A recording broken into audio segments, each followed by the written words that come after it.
Que de thèmes pour cette journée. Journée mondiale des pauvres, rénovation des vœux des religieux de Saint-Vincent de Paul, jubilé de 70 ans de vie religieuse du Père Adam, les textes du 33e dimanche du temps ordinaire. Quel lien entre tout cela? Et le lien, finalement, reste toujours celui de l'amour. L'amour qui est au cœur de tout. Nous avons entendu dans la première lecture l'éloge de la femme parfaite. Un texte magnifique. L'éloge, ce lien entre l'époux et l'épouse. Cette femme parfaite, les femmes sont des trésors évidemment, la femme parfaite dont nous parle la parole de Dieu en arrière-plan, c'est comme dans le Cantique des Cantiques, le bien-aimé, la bien-aimée. Ah, c'est Dieu. Dieu et l'humanité, l'épouse, le Christ qui, prenant notre condition d'homme, a épousé notre condition humaine, excepté le péché. L'épouse, c'est l'Église. L'Église. Nous nous souvenons de ce passage dans l'Épître aux Éphésiens. Marie, aimez vos femmes comme le Christ a aimé l'Église. Il s'est livré lui-même pour elle. Il la voulait sainte, irréprochable, sans tache, ni ride, ni aucun défaut. La femme parfaite, l'Église. Et la femme parfaite, bien sûr, la nouvelle Ève, le modèle d'une humanité nouvelle, la Vierge Marie. Lorsqu'on chante les litanies de la Vierge, voilà, on chante ces merveilles sur tous les modes, tous les tons. Il est question d'amour, fondamentalement.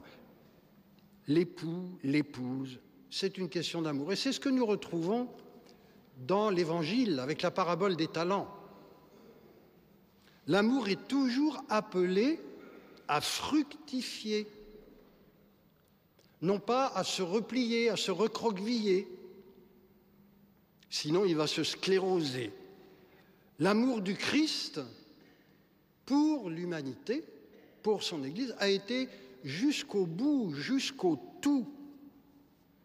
Et c'est pourquoi l'amour, finalement, nous est confié. Dieu, en nous donnant son Fils, ne nous a-t-il pas tout donné? Il nous donne tout. Le Christ nous confie tout, et à commencer par la grâce de notre baptême. Le talent, dans l'Évangile, c'était une somme énorme, énorme. Il ne faut pas s'imaginer que celui qui n'a reçu qu'un seul talent, finalement, a reçu si peu. Non, le talent était une somme énorme, et j'ai vu ça, que s'il fallait l'évaluer aujourd'hui, ça vaudrait 1 400 000 euros. C'est quand même pas rien. Une somme énorme. C'est une démesure. Et la signification de cette parabole, elle est claire. L'homme qui part en voyage, c'est Jésus. Jésus. Les serviteurs, c'est nous. Les talents, c'est le patrimoine que le Seigneur nous confie. Et quel patrimoine! Sa parole, son Eucharistie, son amour pour nous, la foi en Dieu notre Père, son pardon, la résurrection. C'est encore des frères et sœurs à aimer, un monde à construire. C'est ainsi que le Seigneur nous confie les biens les plus précieux. Quelle confiance il nous accorde! Et le talent par excellence, c'est le Christ lui-même. Le grand amour de notre vie.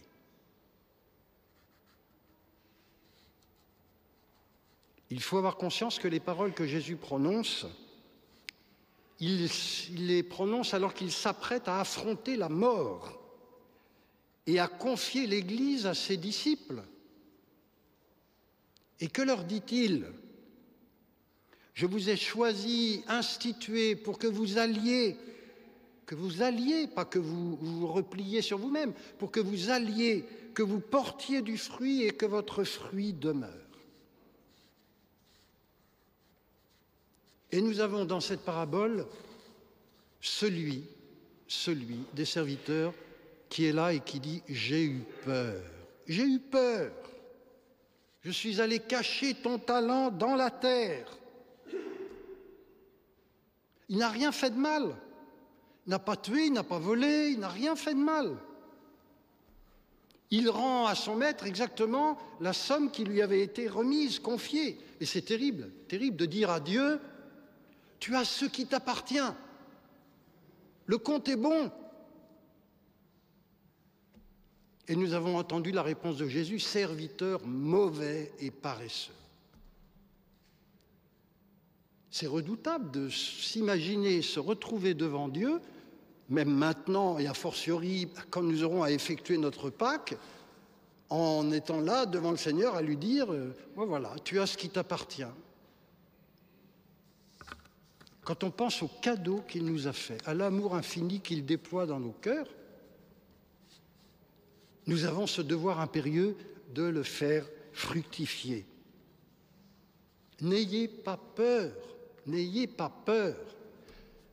Ah, tous les jeunes qui sont allés au JMJ, ils ont entendu ça répété par le pape François, ces mots qui ont une telle résonance avec le Saint-Pape Jean-Paul II, qui ont été reprononcés, répétés par le pape Benoît XVI, et qui sont à nouveau répétés et re-répétés par le pape François, et entre autres aux dernières Journées mondiales de la jeunesse. N'ayez pas peur.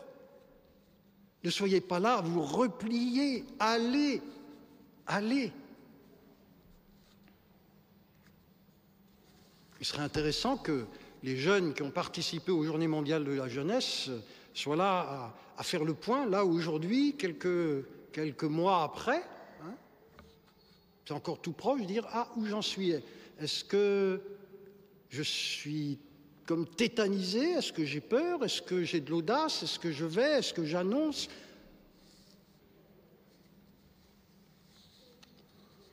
La grâce de notre baptême qui est appelée à se déployer, à fructifier.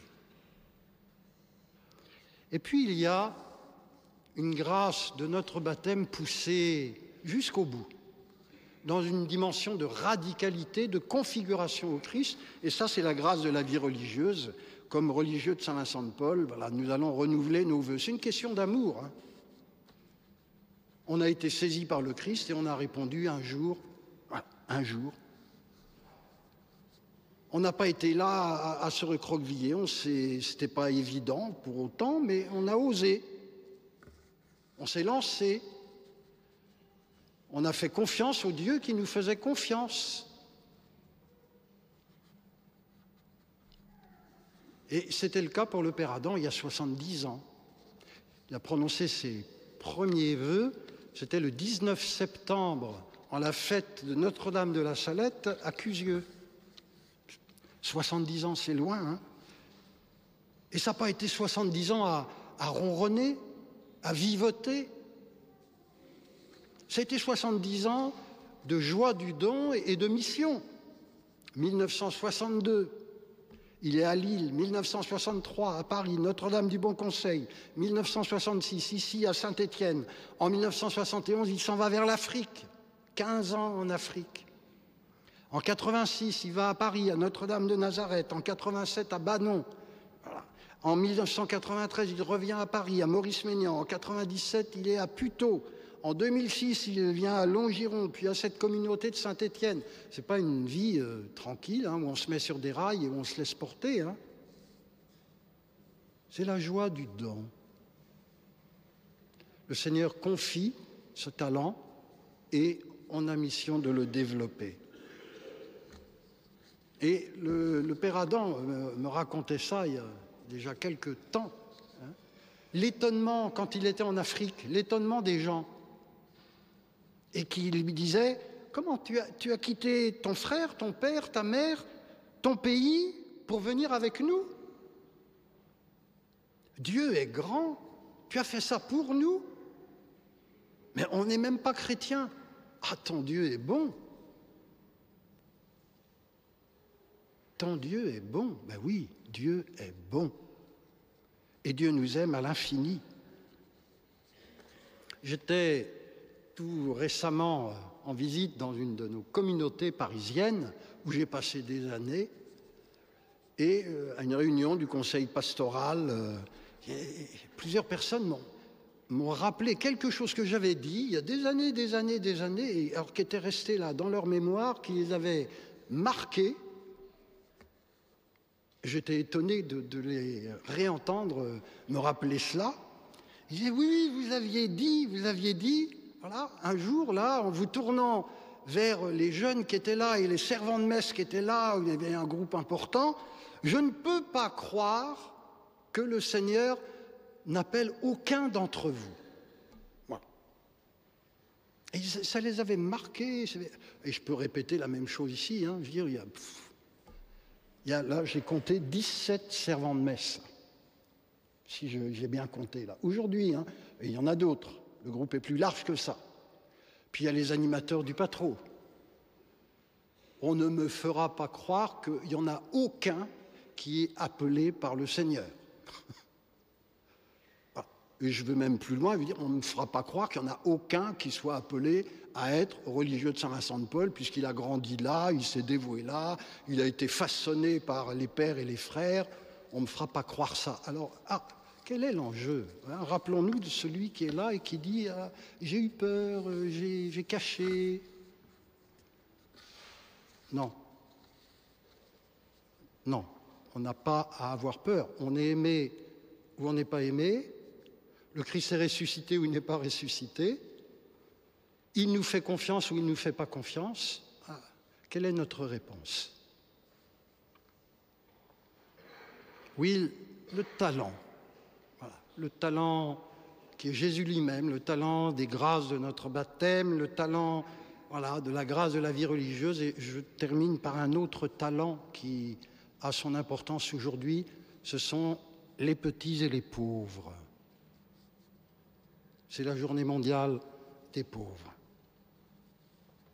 Oui, comme talent, il y a la parole de Dieu, il y a les sacrements, il y a l'Eucharistie, Jésus est notre trésor. Mais le trésor de Jésus, ce sont les petits et les pauvres. Et si j'aime vraiment Jésus, ça veut dire que les petits et les pauvres sont mon trésor.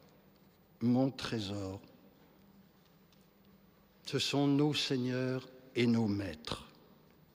Le pape François, dans son message pour cette journée, prend cette phrase tirée du livre de Tobie, « Ne détourne ton visage d'aucun pauvre. » D'aucun pauvre. Et il insiste dans son message, je le cite, « La réalité virtuelle prend le dessus sur la vie réelle et il est de plus en plus facile de confondre les deux mondes, le virtuel, le réel. Les pauvres deviennent des images qui peuvent émouvoir pendant quelques instants, mais quand on les rencontre en chair et en os, dans la rue, la gêne et la marginalisation prennent place. La hâte, compagne quotidienne de vie, empêche de s'arrêter, de secourir, de prendre soin de l'autre. Et le pape insiste en disant qu'il y a cette tendance à voir les pauvres en termes de statistiques, de chiffres. Les pauvres sont des personnes, dit-il. Ils ont des visages, des histoires, des cœurs et des âmes. Les pauvres, ici, voilà. Il y a ceux du centre Clément Mionnet, mais aussi tant et tant d'enfants qui viennent au Patro. Les pauvres. Et puis il y a tous ceux que vous croisez, que vous côtoyez. Ce sont des talents que le Seigneur nous confie, dont il nous faut prendre soin. C'est un trésor. Le pape y insiste, et si nous avons un cœur de chrétien, cet appel doit résonner en nous. Frères et sœurs, bien sûr, l'amour par excellence, c'est Jésus. Le pauvre par excellence, c'est Jésus. Et il est bien réel, bien présent en chaque Eucharistie, en chaque messe. C'est une présence qui n'est pas symbolique ni virtuelle, c'est une présence réelle. que nos adorations, nos communions soient féconds et portent vraiment du fruit dans notre cœur et s'incarnent dans notre vie. À la fin de chaque messe, il y a l'envoi, allez, comme pour nous dire, n'ayez pas peur, allez, faites fructifier les talents que le Seigneur vous a donnés.